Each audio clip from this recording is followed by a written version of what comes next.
دل کی حاضری نماز اللہ تعالیٰ کی یاد کے لیے قائم کی جاتی ہے۔ اس کے لیے دل کا حاضر ہونا شرط ہے۔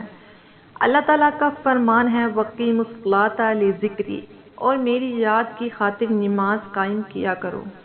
جو شخص پوری نماز میں غافل رہے وہ کیسے ذکر الہی کے لیے نماز قائم کرنے والا ہوگا۔ وَلَا تَکُن مِنَ الغَّافِلِینَ، اور غافلوں میں سے نہ ہو جاؤ۔ نشے کی حالت میں پڑھنے والا نہیں جانتا کہ وہ کیا کہہ رہا ہے۔ ہوش و حواس برقرار نہیں ہوتے، اس لیے نماز پڑھنے سے منع کیا گیا ہے۔ یہ حالت اس شخص کی بھی ہوتی ہے جو غافل ہے، شیطانی وسوسوں اور دنیاوی خیالات میں مدہوش ہے، حتیٰ کہ اسے یہ بھی پتہ نہیں کہ وہ کیا کہہ رہا ہے۔ اس لیے نماز پوری توجہ اور اللہ تعالیٰ کی طرف ہونی چاہیے۔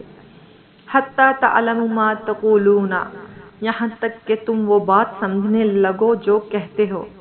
رسول اکرم صلی اللہ علیہ وسلم نے فرمایا، کتنے ہی لوگ نماز میں کھڑے ہوئے ہیں لیکن انہیں نماز سے تھکاوٹ اور مشقت کے سوا کچھ حاصل نہیں ہوتا۔ نماز کی حالت میں اگر دل نماز میں حاضر نہیں ہے تو وہ کچھ نہ کچھ تو کر رہا ہے، کیونکہ دل فارغ نہیں رہتا۔ اب فکر جس کی طرف ہوگی دل بھی وہیں ہوگا۔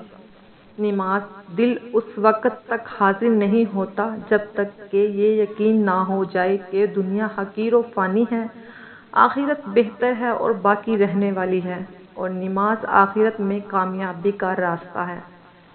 جزاک اللہ۔ اگر ابھی تک آپ نے میرے چینل کو سبسکرائب نہیں کیا ہے تو please subscribe my YouTube channel.